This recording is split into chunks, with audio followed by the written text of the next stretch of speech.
Bonjour.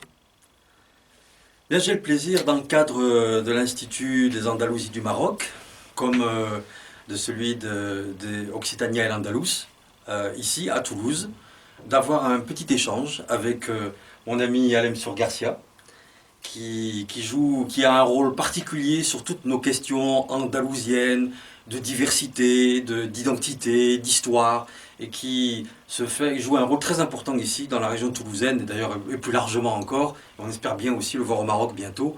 Donc je voulais lui poser une petite question après qu'il se soit présenté d'abord. Alors, Alem Sur Garcia, à la fois écrivain, polymorphe et conférencier surtout. Bien. Alors, on parle dans le Toulousain d'une histoire étrange qui aurait lieu, qui associerait Gao, l'Empire Sonrail, un troubadour, une certaine Salou Kazaïs. Est-ce qu'on pourrait en savoir plus, Alem? Alors, c'est vrai que là, on est au début du XVe siècle. Il y a à Toulouse un jeune homme de bonne famille, aristocrate toulousaine, qui s'appellerait Anselme Isalguier, et qui a l'idée un peu étrange pour nous aujourd'hui de se rendre, on ne sait pas trop comment, sur Gao. Donc on est au début XVe siècle. Et la légende qui suit dit qu'il serait tombé amoureux de la fille du sultan, qui s'appellerait Salou Kazaïs, voilà, et qu'ils auraient vécu ensemble quelque temps à Gao, et que la nostalgie prenant notre Toulousain, il se serait rendu avec sa petite troupe, et donc Salou Kazaïs, son épouse africaine, et qu'il serait rentré sur Toulouse aussi avec un certain médecin, certainement qui a dû étudier à Tombouctou ou à Gao à l'époque, et puisque c'était l'époque de l'Empire Sonrail et peut-être même de l'apogée de cet empire, et donc avec ce médecin qui s'appellerait, d'après ce qu'on dit ou ce que rapporte la légende, Aben Ali. Et c'est cet Aben Ali qui aurait soigné le roi de France de passage à Toulouse, qui avait une maladie sérieuse, etc., que personne n'arrivait à soigner, et que finalement, c'est grâce, alors peut-être aux herbes, à l'herboristerie, de Aben Ali qu'il aurait été guéri. Voilà, ça c'est le terreau historico et surtout légendaire, mais cette légende s'est perpétuée jusqu'à nos jours.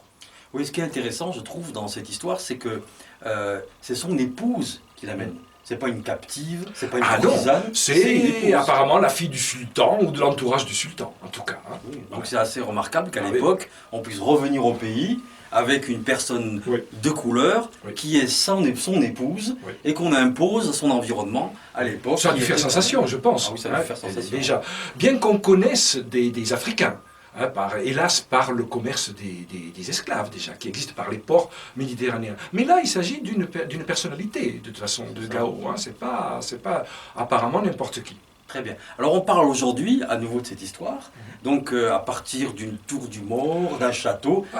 Où est localisé tout ça? Alors, au sud de Toulouse, il y a un château qui a été refait au XVIIIe siècle, mais qui a gardé deux tours, dont une tour qui s'appelle la tour du Mort.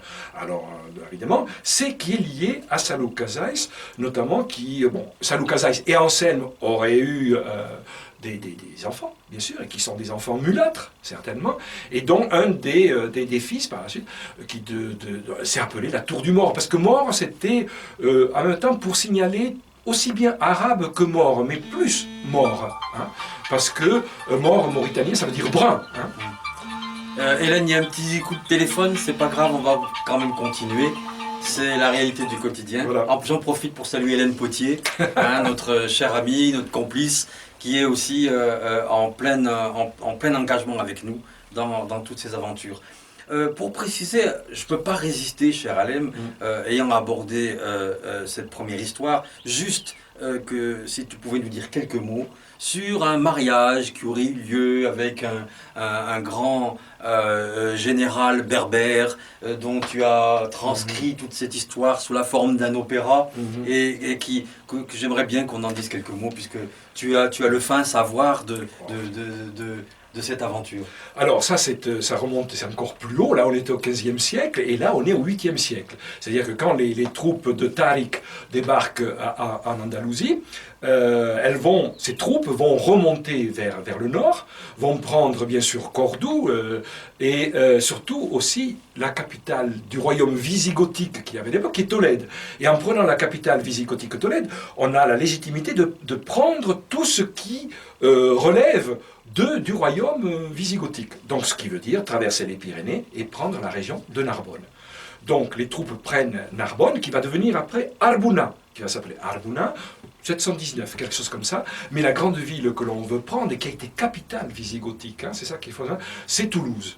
Toulouse, donc, les troupes arabo-berbères se rendent sur Toulouse et ça va être un des premiers échecs, en tout cas le premier grand échec au niveau européen devant Toulouse. Le roi de Toulouse de l'époque va arrêter donc définitivement la progression territoriale.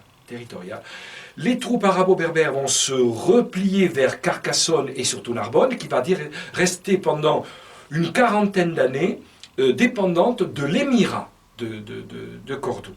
Mais il se trouve que, pour des raisons stratégiques européennes, les Toulousains et les Aquitains ont très peur des Francs, qu'ils considèrent comme des barbares et qui sont au nord de la Loire. Et il se trouve que le gouverneur berbère de cette région qu'on appelle la Septimanie ou la Gothie, qui est la région de Narbonne-Perpignan, qui s'appelle Moussa. Voilà. Lui craint l'émir de Cordoue. Et qui, l'émir de Cordoue, n'aime pas trop, peut-être, c'est loin, les Pyrénées. Et peut-être qu'on craint qu'il va se créer un émirat indépendant, loin de Cordoue.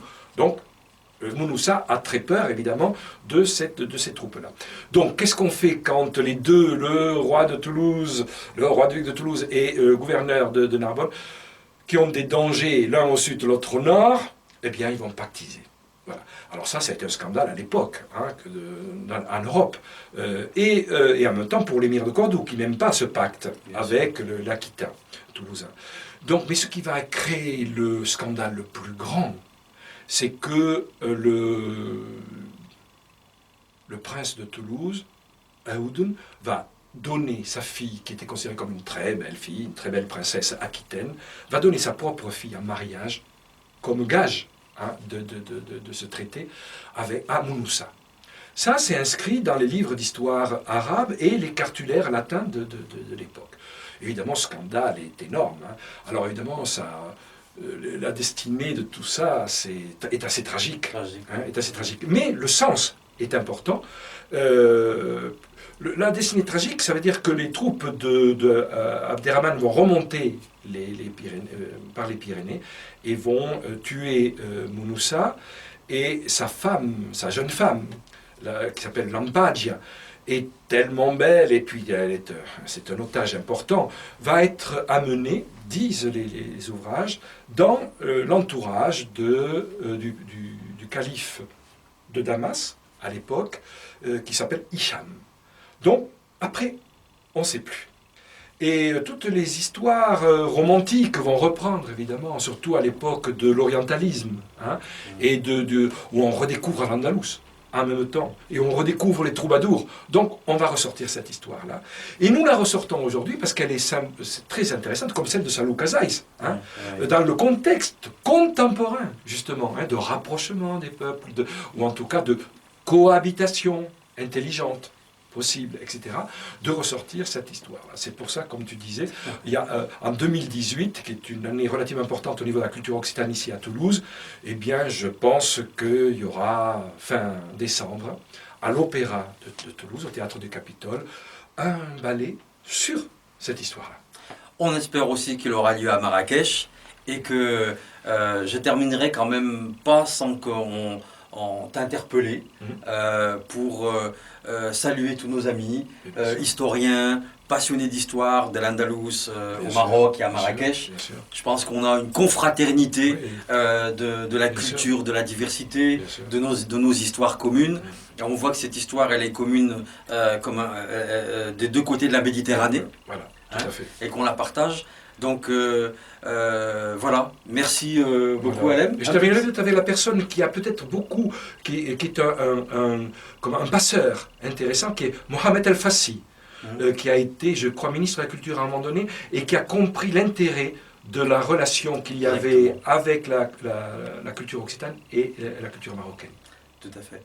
Bien, bon, nous allons continuer nos activités ici au niveau de Toulouse, dans le cadre de l'Institut Occitanien Al-Andalus, également dans une académie qui est en préparation ici, qui aura des liens avec celle de Marrakech. On remercie tout le monde et puis à bientôt. Au revoir.